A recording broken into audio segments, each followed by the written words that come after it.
Congratulations, Dixia Kafel and her spouse.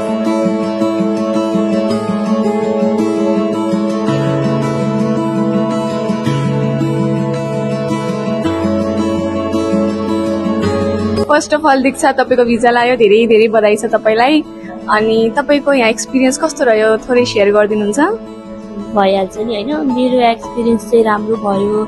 अब पहिला पनि मैले क्यानाडा चाहिँ एप्लाई गरेको थिएँ हैन रिजेक्ट भयो अनि त्यसपछि के गर्ने कसो गर्ने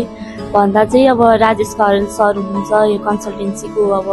डाइरेक्टर म्यानेजर हैन के हुनुहुन्छ त्यो चाहिँ मलाई स्पष्ट चाहिँ थाहा छैन हैन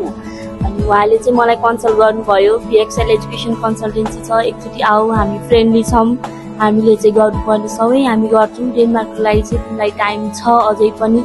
भनेको भएर चाहिँ सायद मैले फेब्रुअरीमा बल्ल चाहिँ मैले अफर लेटरको लागि एप्लाई गरेको थिएँ त्यसपछि चाहिँ मलाई इन्टरभ्यूको लागि अनि त्यसपछि बायोमेट्रिकको लागि धेरै कुराको लागि एकदमै सहयोग गर्नुभयो इन्क्लुडिङ विद्या तिवारी अनि प्रयास सर अनि अब अरू स्टाफ पनि हुनुहुन्छ है त्यही भएर म चाहिँ एकदमै खुसी छु त्यही माथि भिजा नि आयो अब म चाहिँ के भन्न चाहन्छु भने अब कसैलाई त्यस्तो केही भएको छ होइन अथवा एप्लाई गर्ने अझै पनि टाइम छ सायद अब जनवरी इन्टेक अझै भ्याइएन एप्लाई गर्नलाई